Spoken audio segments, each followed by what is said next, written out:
Now in its 7th year, the DC Extended Universe continues to expand and grow in new and exciting directions. It's a franchise I've had a bit of a tumultuous relationship with, but one I'm finally glad to see growing into its own. With the newest entry, Birds of Prey, hitting cinemas, I will aim to rank all 8 DCEU films from worst to best. Before we get into this, don't forget to give this video a like, as it does absolute wonders in getting my content out there, and additionally weigh in with your own rankings down below in the comments. Of course, this is a highly divisive franchise, and we all have different personal thoughts and opinions. Some may be stronger than others, and with that said, I please ask for respect and civility when sharing yours.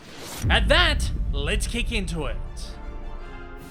Coming in at number 8, Suicide Squad. A highly messy movie which suffered from a studio and a filmmaker who wanted to make 2 vastly different movies. Allegedly, the script was written in only 6 weeks, and the director's initial cut was re-edited by the studio, totally derailing the final product. Suicide Squad spends its entire first half setting up characters, with a ton of poor exposition that makes it a real slog to sit through. It leaves only an hour of actual narrative which ultimately feels rushed, sloppy, and empty. Incredibly bombastic, jarring, and honestly pretentious editing makes it even harder to sit through, and its hodgepodge soundtrack that sounds like someone just put their iPod on shuffle makes it feel tonally uneven and distracting. It also has 2 really awful villains. Jared Leto's performance as the Joker is easily the worst and most insufferable screen Joker ever, and Cara Delevingne's Enchantress is just plain weird. However, no matter how bad Suicide Squad is, I swear there is a really good movie in here somewhere. A majority of the actors and characters are fantastic. Margot Robbie as Harley Quinn, Will Smith as Deadshot, and Jai Courtney as Captain Boomerang are all absolute highlights and bring some highly enjoyable, memorable, and fun moments to the movie. It's just a shame it had everything else going against it.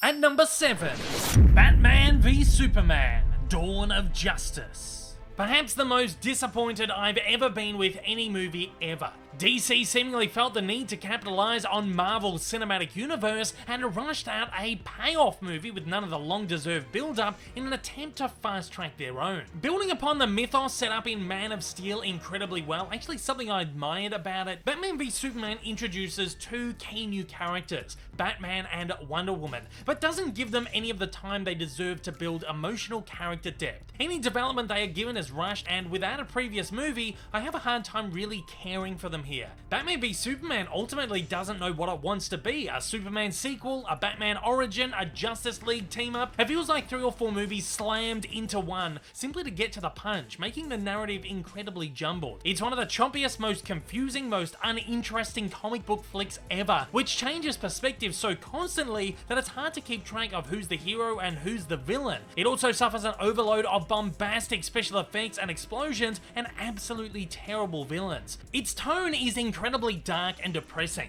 filled with philosophical overtones that, while okay in small doses, just overrule the movie. It becomes totally pretentious, taking itself far too seriously for a movie that most audiences just wanted to watch for a piece of fun escapism. There is most certainly a good story to be told here, and I think it could have been fantastic if they actually took the time to tell it right. At number 6, Aquaman. Quite possibly one of the most visually gorgeous superhero movies ever, with stunning underwater sequences, incredible fight choreography, and set pieces. Unfortunately for me, Aquaman is all style over substance, sacrificing a decent script and narrative for an overblown visual extravaganza. I mean, I totally get it. Aquaman is absolutely a turning point in the DCEU, which, just like Justice League, tried to flip their previous dark and drab tone on its head by offering a bright, light-hearted action romp. However, in doing so, I think the movie just goes way too over the top. No, it never takes itself too seriously, it laughs at itself, loads itself with humor and fun adventure, but it's done with far too much cheese and corn than it needed. Just about everyone in this thing delivers an awful, melodramatic performance, and I honestly find very little to like about either Jason Momoa or the character of Aquaman. To me, this is an incredibly tedious and boring movie with a highly derivative plot that I feel like I've seen 100 times. It's 2.5 hours long, and it feels like you have to struggle through rough waters to get to the shore. There's also just so much going on here with very little happening at all. James Wan is a brilliant director, but I feel like he swam too far into Michael Bay territory with this one, and I'm glad that DC did manage to pull themselves back just a little bit in future installments. At number 5, Justice League.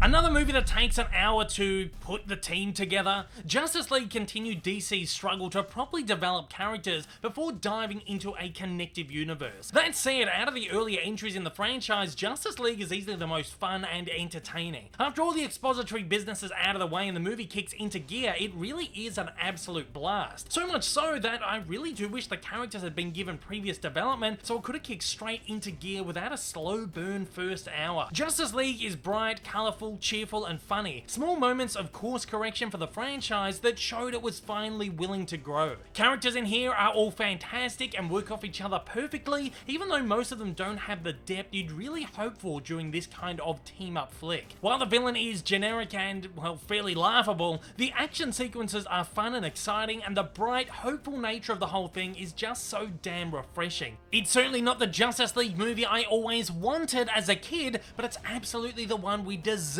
in this, up to that point, lackluster franchise. At number 4, Wonder Woman. The first bright spark in the DCEU came by way of Gal Gadot's Wonder Woman, the origin story the character was totally deserving of from the beginning. Gadot plays the character so beautifully, with an incredible majesty and grace, making her, for me, one of the standout characters of the DCEU. Because of this, the movie is also treated perfectly, with a lot of love and care, and less of the haste that made some of the earlier flicks absolute misfires. Its action sequences are fantastic, with some really wonderful choreography and stunt work. Narratively, I'd have to say Wonder Woman is probably the strongest of the DCEU. It sets up its stories and characters really well, and while treating its fairly crazy concept with a lot of respect, it's still self-aware enough that it's not afraid to dip into well-placed, light-hearted moments. While the first 2 acts are fantastic, I do feel it falls apart in the third, again falling into those classic DCEU pitfalls, feeling like a rush to the finish, holding back my rating just a touch. Regardless, Wonder Woman is a stunning film, and not only a favourite DCEU entry, but a favourite comic book movie. At number 3, Shazam!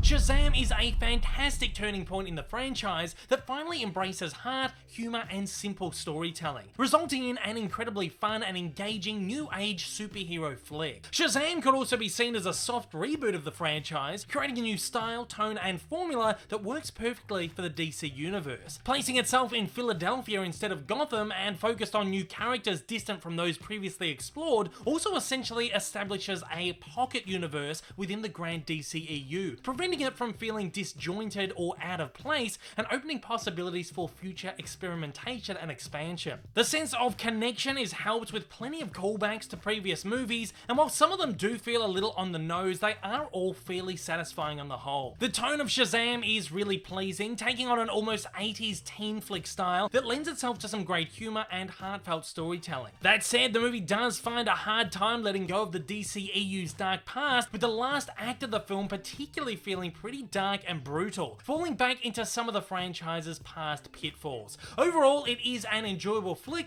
and the first sign of great things to come. And at number 2, Man of Steel.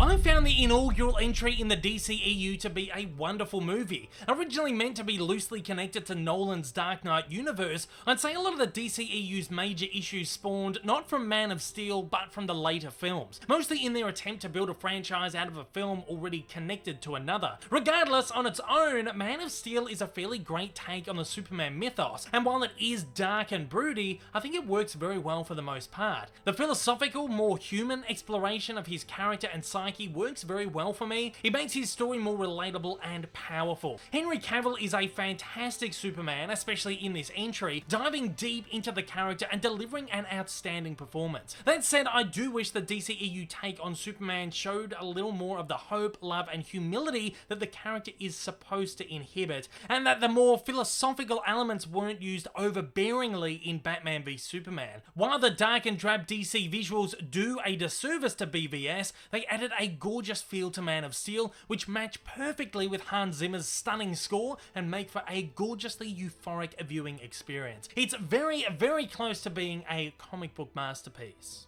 And coming in as my #1 favourite DCEU movie, Birds of Prey. Wacky, zany, irreverent, and totally over the top, Birds of Prey is quite easily the most fun and exciting film in the DCEU. It's an absolute visual feast, constantly vibrant and colourful, exceptionally showy, and totally glittery. Its R-rated action is rambunctious, irreverent, excessive, and incredibly violent. However, it's also incredibly funny and tongue-in-cheek, just like the movie itself. It's an incredibly self-aware adventure that embraces its pure ridiculousness and rolls with the punches every step of the way, never ever taking itself too seriously like some of the franchise's earlier efforts. It's super original and ballsy, showing DC finally embracing the ridiculous and taking risks they should have been taking all along. Robbie is once again brilliant as Quinn, finally getting the chance to embrace, explore, and expand her character in a vehicle that is completely made for her and that she is absolutely deserving of. While it does suffer some of the same problems as Suicide Squad and Batman v Superman and Justice League,